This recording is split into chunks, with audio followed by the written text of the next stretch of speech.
I think we have an accidental tradition. Apparently this time of year, when the mud is at its worst, you and I get a small-ish pickup and decide to take it off-road. Last year we did it with the Tacoma. It's inadvertent. The TRD Pro Tacoma, which, interestingly enough, is a direct competitor to this. This is the Ford Ranger in Lariat trim with the Tremor pack. Tremor, it's the only word that was left to choose from. It's the name that we had available. You're feeling the ground shake from the larger animals. Is that it? I'm reaching. I'm trying to make it make sense. Fine. How am I doing, marketing department?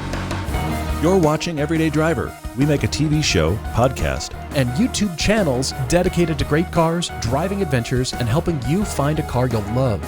Subscribe and hit the bell so you don't miss a thing.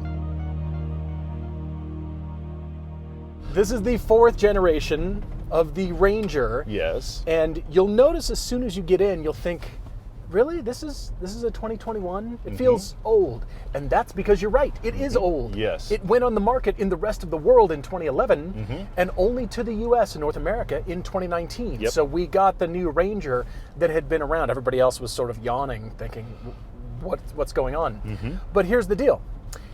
Pickup trucks sell really well in the US. The bigger ones in this, though.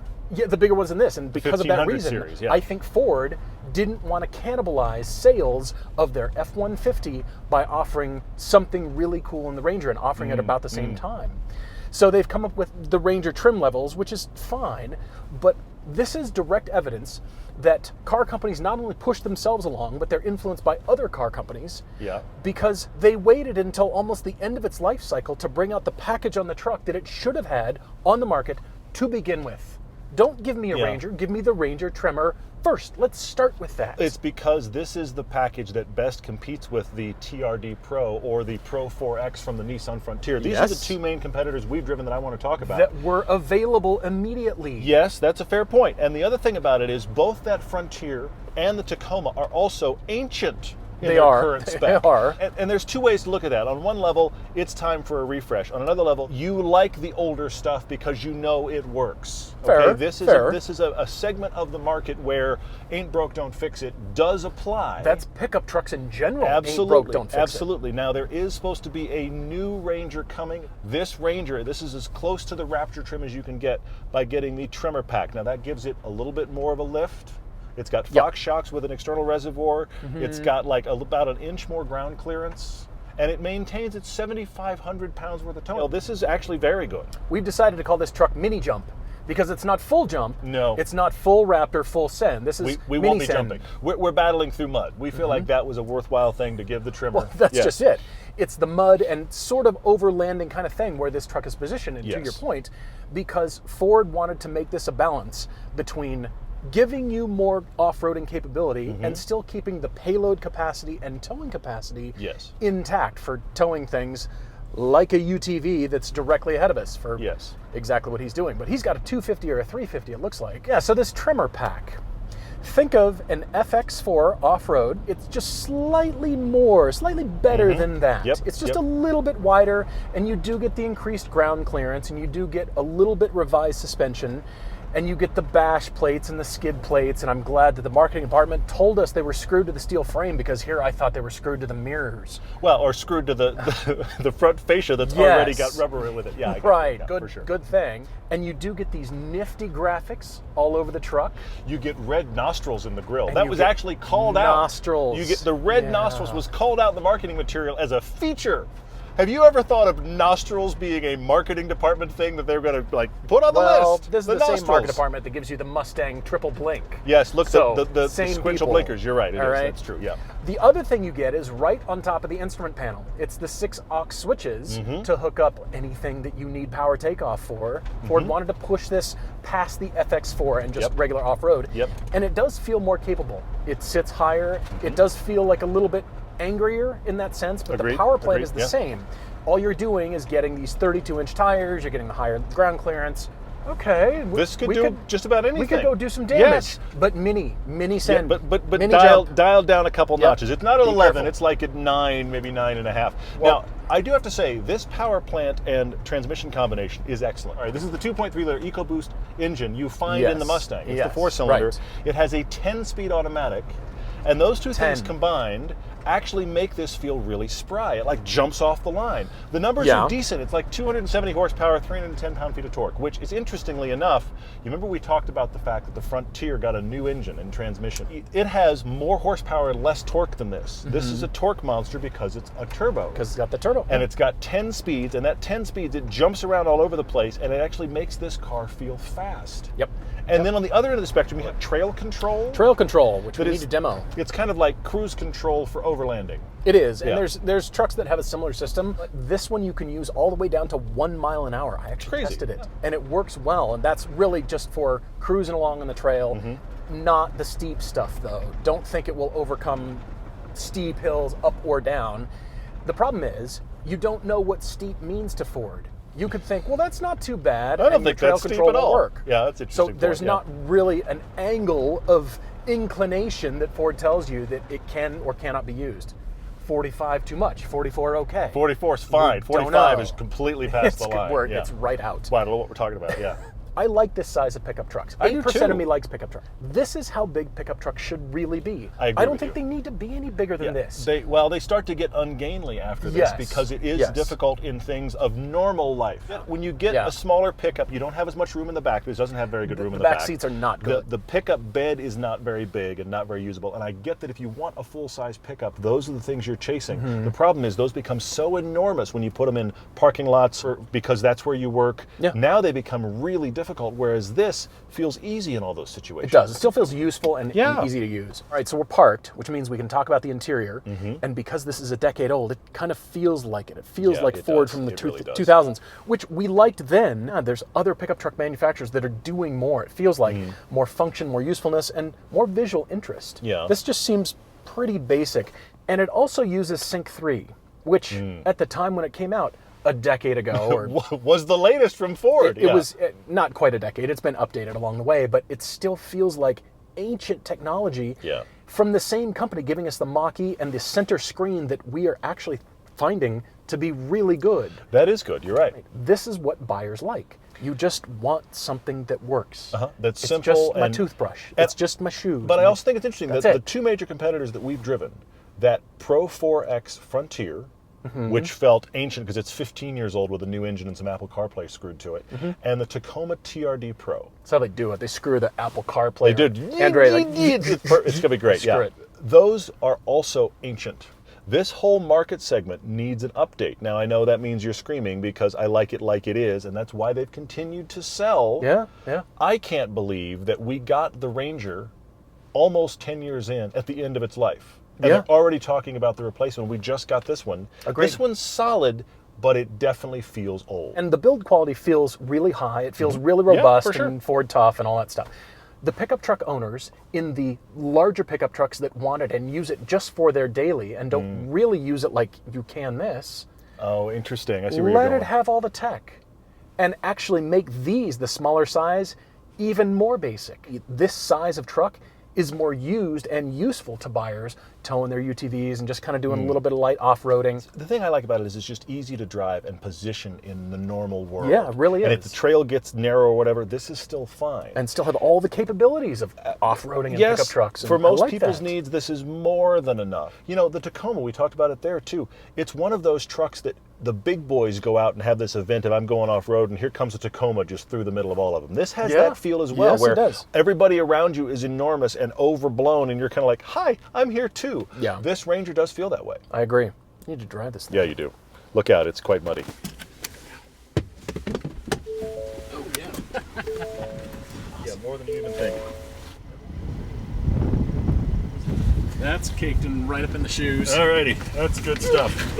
All right, hang on, I'm getting good. there. If you need me, I'll be covered in mud. That's what washing machines are for, right? Well, this gets the standard electronic locking differential. Right down here, this knob that is usually a drive mode, well, this is where you can change from 2 high, 4 high, 4 low. We need to talk about this engine and transmission a little bit more because I don't think it's well suited. Really? And I think there's too much turbo lag in this engine for the transmission to understand what you're trying to do at any given moment. Oh, interesting. Okay. Because I've downshifted, and you do actually have on the gear shift lever here, you've got up and down for well, that's selecting actually horrible. gears. When it No drives paddles. itself, I think it does Which okay. shifts When you itself, actually yeah. want to tell it what gear you're in, it's like a hunt for It's horrible. nothingness. It just doesn't seem to understand, based on the slope that I'm on or what I'm trying to do. I need power right now, and it thinks too much. And I've decided that a 10-speed in this size of truck just isn't necessary. It's not You think taking it's too many? advantage. It doesn't keep the turbo on boost. It doesn't keep your power where you want it and need it. It tries to get fuel mileage instantly. Well, that's which the is, reality of every 10 it speed is, on the but planet. it's Yeah, for antithetical sure. to Yeah. what this truck needs to be doing. You need to be down many gears. I've got to be in sport. You got to be way, way down. Okay, now I'm in 2. You're going to like wear out, carpal tunnel your thumb trying to get to the gear you need. I'm telling you. My thumb is huge. Yes. Just from shifting. Yeah.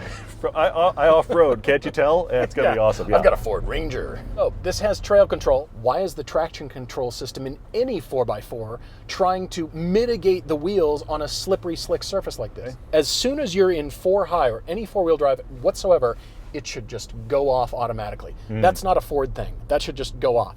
And down here on your center console, trail control enabled, and then you use the same controls you use for cruise control over here and just say set speed up to 20 miles an hour. We're going to go down to 1 mile an hour.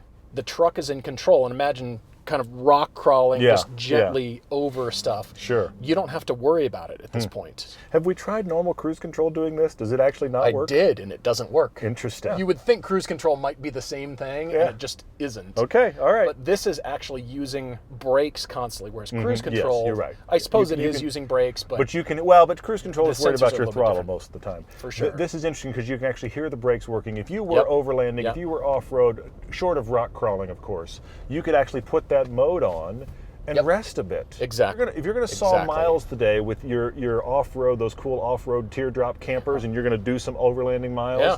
that becomes a useful feature for sure. So right now we're at 12 miles an hour, and the truck is indicating that it will still use some sensors, but it's not using the same kinds of cruise control sensors Yeah, okay, for fair. distance between you and the car because it doesn't on care. the trail, It's irrelevant. irrelevant. Yeah, this is nice. It's cruise control, and you can take this up some steep stuff. It's up to the truck to decide. So if you're too steep, it can't control itself. 12 miles an hour up a steep hill, you don't know what rocks and kind of slippery surfaces are under your tires. True. Well, you're going to have to judge that. I mean, we do still have to actually, proactively drive and stuff. You actually have to drive. The weird thing Look, is it's autonomous off-roading. that's exactly what the world just- wanted.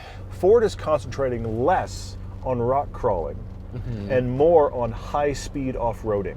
Is when you set up for sheer rock crawling, your ability to be good on a normal road is poor. Of the 3 we've driven, the Frontier, the Tacoma TRD Pro, and this one's the best on a freeway. I agree to that. This is I the one that if you absolutely just want a agree. truck Yes. that has got off-road capability, but what do you do most of the time? You commute on concrete. I'd buy this one. This, like those, is almost $50,000. The only place you're going to get a discount is if you go and buy a Nissan Frontier. You can get those cheap. The Tacoma TRD Pro and this, $50,000 for what's supposed to be the step below the F-150. That's a lot of money. Yeah, agreed. Okay? Agreed. But if you like this scale, if you like the little bit of off-road capability that it has, which is, honestly, we're doing crazy mud. I bet you this is fantastic going fast off-road. And it still does that pickup truck thing that I hate. That It's still bucking. a little wallowy, just yeah, for because of sure, the rear yeah. axle, but that's part of pickup truck architecture. The Toyota TRD Pro was wicked off-road, And terrible on roads. and I hated it. we didn't on like it at roads. all when we got on concrete. But this one is sort of like, okay, I don't mind this. It's doing both, It's useful. for sure. Yep. And Yep. that is the balance that Ford has arrived at. Why did Ford wait forever to bring out the Tremor package on this? This is what it should have had. Everybody doing all these other off-road packages has pushed Ford along. Yeah. They've got the Ranger Raptor. Us North Americans don't get it. Yes. We don't Yes. see it here. That's one. This is like the half step. Like, okay, we'll give them close to something. The Ranger Yeah. Raptor should be here. Hopefully, the next gen will have a Ranger Raptor It would in have the U.S. cannibalized their own sales. Yes, and it would be nice for them to actually have it from, when they actually introduce the new version of the Ranger. Yep. It'd be cool if they brought it here with the Raptor version from the jump. That Ranger Raptor would probably be $60,000. At that point, you're starting to actually sniff at the normal Raptor. Sure. But you're almost there. You're starting to compete because $50,000 for this truck is a lot of money. It's a lot of bones. But also at the Yeah. same time, if you buy a 1500 series truck, the standard full-size trucks, it's not hard to spend 60 or 70. And people still look at pickups and think, oh, you didn't spend very much. But the number of times we see pickups parked next to sports cars and we know the truck was twice as much as the sports car. It's minimum. common. Yeah. Yeah. We've been doing 18 miles an hour. When you push on the brake in trail control, all it does is reset your speed to whatever you let off the brake. It doesn't turn off like a cruise control system. Doesn't turn off that way. That's good. The only way you can turn it off is reach down and touch the switch, and then truly it's off. That's cool. Most people are going to want to do it themselves, but that's a nice feature to have, this trail control. If you're off-road because it's fun, hey, I just went off-road today, you're never going to touch that button. But if you're trying to get distance, then just the same way you would if you're actually road tripping, that becomes a worthworthile feature. And especially I totally get over rougher terrain, and then all you have to do is concentrate on steering. Yep. Autonomous off-road is coming. You don't have to do a thing. Because that's what we want. We want to go outdoors and do less. That sounds like fun. You just get to be the pebble in the rock tumbler. Oh. That'll feel good. And there's a little bit of mud on the steering wheel now. That means we used it for real. We put mud on the steering wheel. That's key.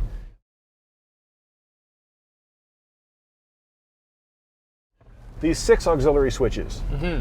The concept is that if you plug in a winch... Flipping switches? Or flipping switches for all the bitches. The concept is that if you are a person that plugs in a winch and then you have your light bar and that kind of stuff, you can actually have control of it right here, which is cool. What I also think is funny, it doesn't stop you from mounting a light bar on the front, which we've seen, which is plugged into nothing. You can still have a light bar on the front that actually doesn't work. You can just flip the switch and act like it works. It'll be great. Well, you know, that's what they're for. You can't fix that. You can't fix posing, but you do have switches if you actually want to plug it in. I'm just saying. Ford thinks of everything.